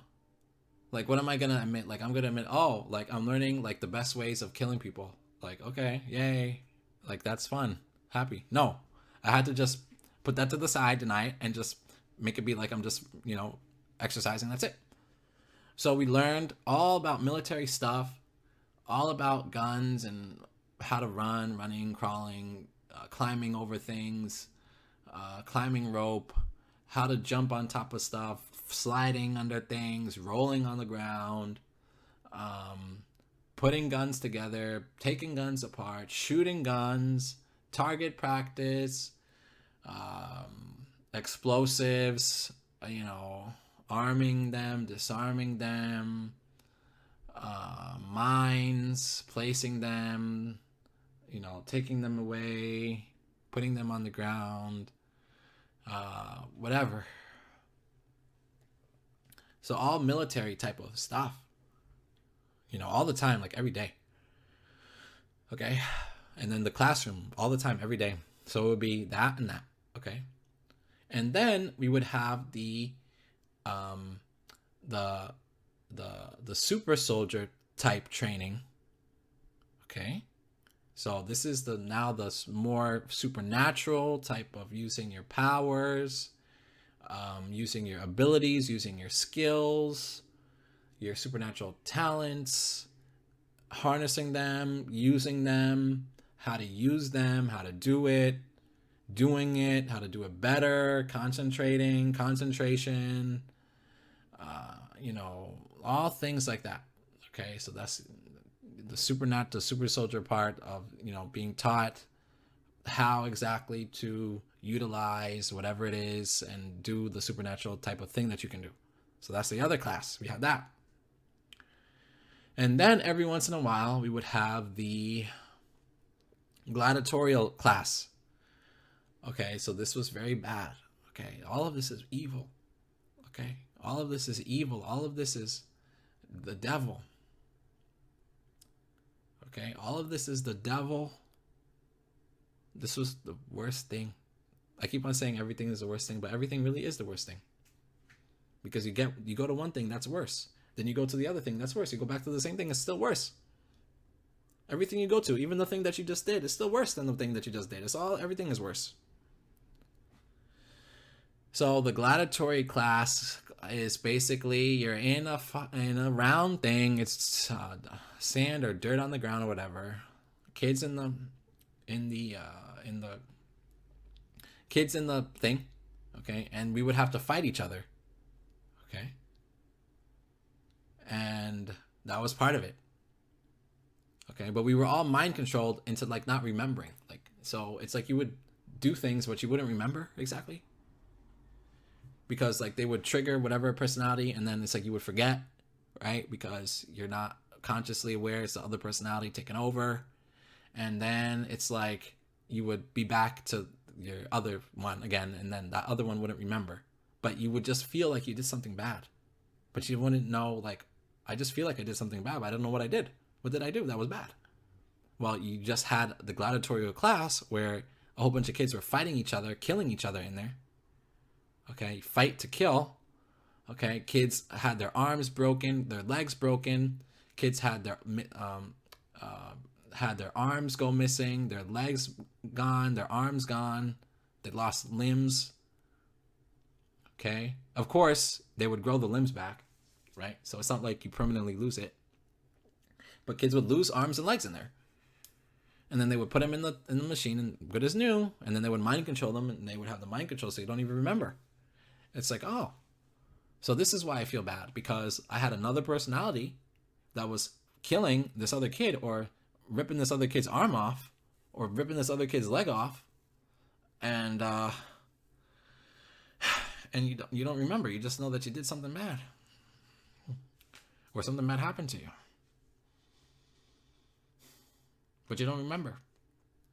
And so like there would be this distrust there, because it's like you don't remember it. Like you just feel like that kid over there did something bad to you, but you don't remember exactly. You don't remember what they did, or you don't even have any proof or nothing. You just have a feeling. And so it's like there's like all this distrust among the kids, because it's like we would constantly have to fight each other, and it's like we had to fight each other, kill each other, you know, hurt each other. It was bad. And then the adults would watch and take notes, like, oh, you know, this one, his power can do this. We didn't know this before, so we do this with that. So, oh, it doesn't matter if that other kid died. We'll just bring him back or whatever. You know, he's still viable. We just put him in the machine, come back to life again. Oh, it doesn't matter. Oh, that kid over there lost both of his arms and legs. Oh, well, we'll just put him in the machine, put him good as new. And so the adults would be there taking notes about us during the match to test us about things. Oh, this one, you know, this one holds back. You know, we need to.